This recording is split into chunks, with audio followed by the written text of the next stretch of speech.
Las ninfas son entidades intermediarias. La mitología las presenta como jóvenes encantadoras y alegres que habitan en grutas abiertas en la roca, en parajes húmedos y frondosos, en bosques umbríos, junto a los lagos y manantiales, en los caudales de los ríos y en todas las fuentes, muchas de ellas de aguas termales y medicinales. Amables y risueñas, aparecen para deleitar a todo aquel que se acerca a ellas. Aman a los niños, a los que amamantan con leche y miel. Son amigas de los viajeros y de todo aquel que tiene deseos de aventura y de conocimiento. Les atraen los espíritus jóvenes, nobles y valerosos. Aparecen y desaparecen en los prados, entre las flores. Son divertidas, despiden frescor y se parecen a la brisa. Retozan con Pan, el hijo precioso de Hermes, en las altas montañas, y hacen feliz la infancia de Dionisos Baco. Son hijas de Atlas, vírgenes que atraen por la belleza de su alma a los dioses, como es el caso de Maya, amada por Zeus para ser madre de Hermes, a quien aquella da a luz justamente en una de esas cuevas. O María, la madre de Jesús, quien toma todos los atributos de estas vírgenes. La tradición popular las ha convertido en hadas y así las conocemos, protagonizando actos mágicos en los cuentos y leyendas más difundidos, donde son nodrizas de princesas a las que siempre están protegiendo, cuando no enredando los hilos de sus destinos. También las vemos reflejadas en santas y heroínas como Santa Margarita o la filósofa Santa Catalina de Alejandría, entre otras muchas vírgenes. Estas entidades, compañeras y ayudantes de Hermes, presiden tanto el nacimiento como la disolución, siendo un vaso comunicante con Zeus, quien en ocasiones transmite los decretos a los hombres por su intermedio. El juego, la maña y la magia simpática son los medios por los que se manifiestan estas energías naturales, lo que ratifica la máxima hermética: la magia es natural porque la naturaleza es mágica. Cuenta la tradición que las ninfas son magníficas tejedoras y que como materia para llevar a cabo sus labores en el telar emplean rayos de oro. En la Odisea, Homero nos hace una descripción pormenorizada del lugar donde tienen su vivienda. Dice el poeta que hay en Ítaca un puerto situado entre promontorios rocosos y abruptos, gracias a los cuales los barcos que arriban allí se encuentran resguardados del fuerte oleaje que mueven los vientos. En el fondo de ese puerto y junto a un olivo se halla una gruta sombría y agradable, que es el lugar donde residen las ninfas. En este caso el poeta se refiere a ellas como náyades, lo que significa que las que allí tienen su recinto y dominio son las ninfas del agua.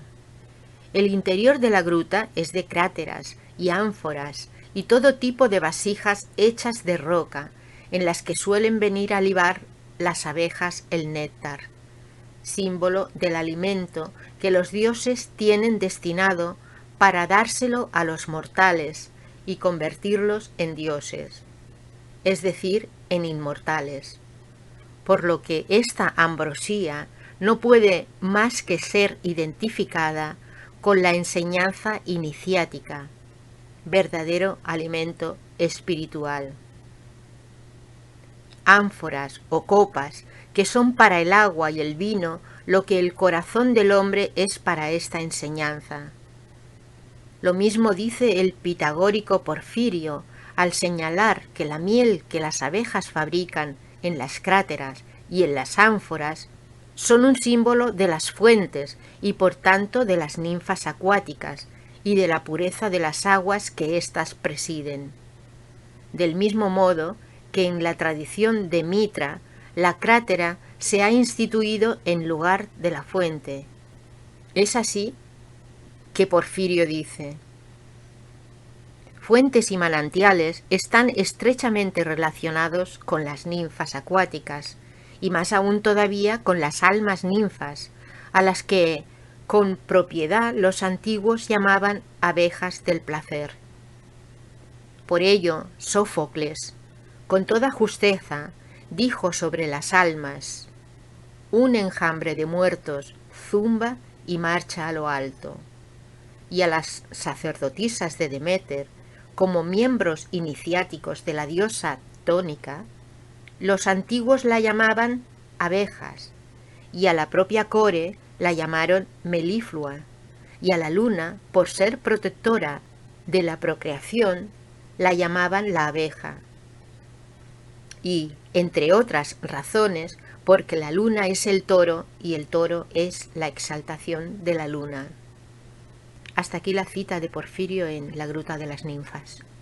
Homero nos cuenta que en el interior de la gruta, lugar donde estas ninfas viven y laboran, hay unos largos telares, también de piedra, en los que éstas tejen de púrpura y brillos marinos sus mantos, que son de una belleza visual inusitada. Allí, lugar de luces y sombras, corren las aguas perennes. Hay en la gruta dos entradas, una en el norte, que es la puerta por la que descienden a la manifestación los hombres, y otra al sur, salida por la que se asciende y que les está reservada a los dioses.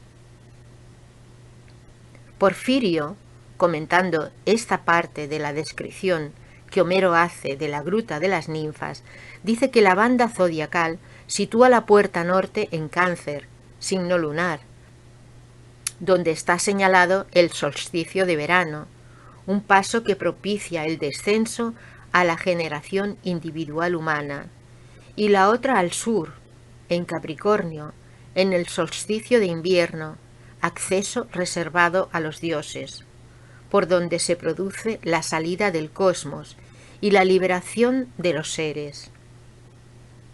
Como es de advertir, la descripción que hace Homero de esta gruta, en cuyos alrededores también había una fuente con 4 chorros que despedían el agua en las 4 direcciones. No es un invento literario del poeta, sino que éste está describiendo un lugar mítico, arquetípico de todos los templos, no sólo del cristiano o de la logia masónica, sino que se trata aquí de un símbolo universal. Y aunque a nosotros nos llegara la idea del templo gruta como modelo y matriz del cosmos por medio de los poetas de la Grecia arcaica y más tarde por los pitagóricos, en verdad esta idea no tiene origen y lo mismo la encontramos en tradiciones completamente distintas, lo que demuestra que se trata de una enseñanza ligada a la tradición primordial y transmitida de forma ininterrumpida hasta nuestros días por una larga cadena de testificación, en la que se ha reconocido la energía del mediador Hermes, símbolo de ese ligamen. Y en efecto, se halla en esta imagen homérica de la gruta, un antro de las ninfas, la descripción de un símbolo cósmico y universal, y el antecedente del templo caverna, como es el caso del templo consagrado al dios Mitra, el cual era excavado muchas veces en la misma roca.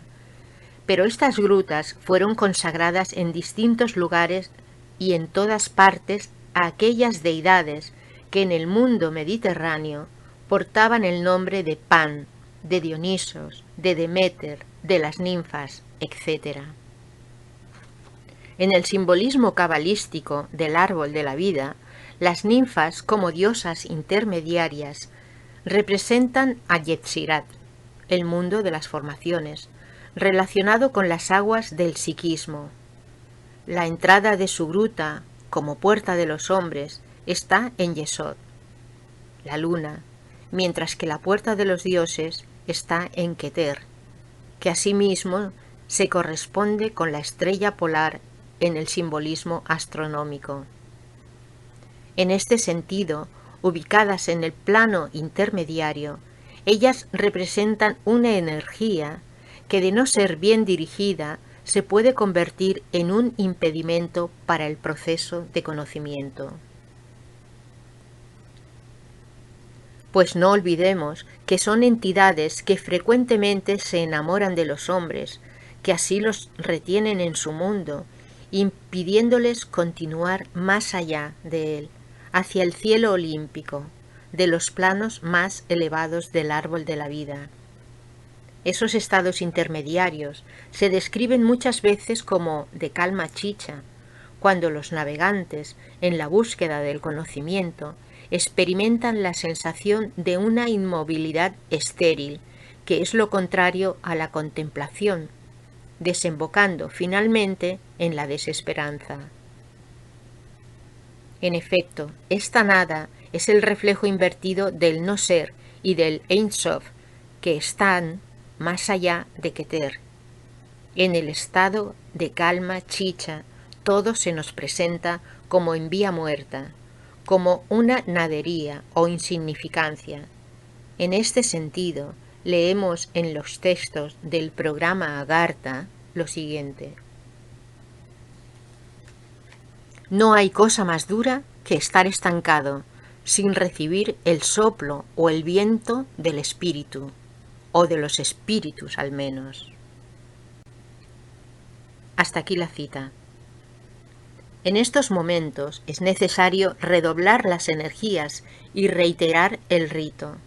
De este estado por el que pasa el alma de quien está viviendo el proceso de iniciación, nos da ejemplo el episodio de la Odisea, donde se relata la detención de Ulises durante su viaje de regreso a Ítaca, donde está su hogar, y donde le espera su fiel y astuta esposa Penélope, quien supo, durante los largos años de ausencia del héroe, defender la hacienda y detener el tiempo mediante el arte de tejer y destejer.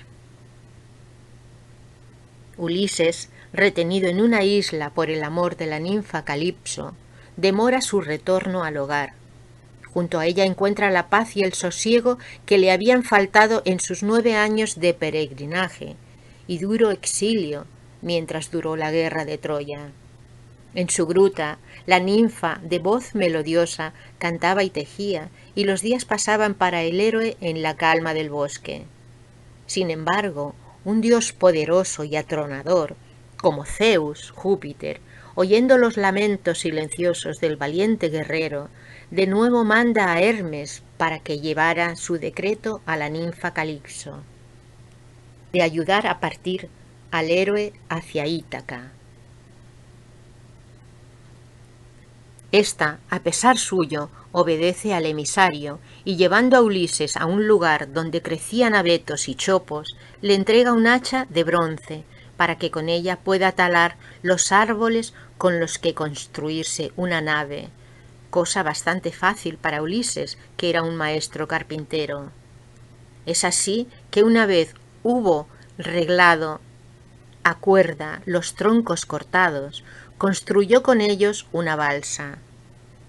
Y Calipso, indicándole el camino celeste, con la polar siempre vista a su izquierda, le manda una brisa de popa. Estas ninfas son una experiencia del alma vivida solo por aquel que está haciendo el camino de su realización espiritual y que pretende el regreso a su morada celeste.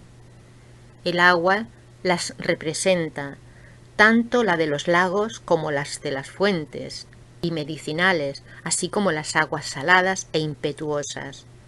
Asimismo, las selvas frondosas y los bosques umbríos sirven para describir la sensación que se vive en el encuentro con las ninfas. Se trata aquí de describir el viaje iniciático, tal cual Dante lo hiciera en la Divina Comedia, que como en la historia de Deméter, Dionisios y Orfeo, quien también bajó al mundo subterráneo en busca de Eurídice, su esposa muerta, incluye un descenso a los infiernos, un periodo de purgatorio y finalmente la ascensión a los distintos cielos, siendo esta la descripción simbólica con la que tradicionalmente se ha descrito el viaje iniciático. A pesar de vivir en oquedades, los hilos con los que las ninfas elaboran sus tejidos son siempre luminosos. Se trata de los rayos que entran por las dos puertas de su gruta, siendo con esos hilos con los que llevan a cabo su divina confección.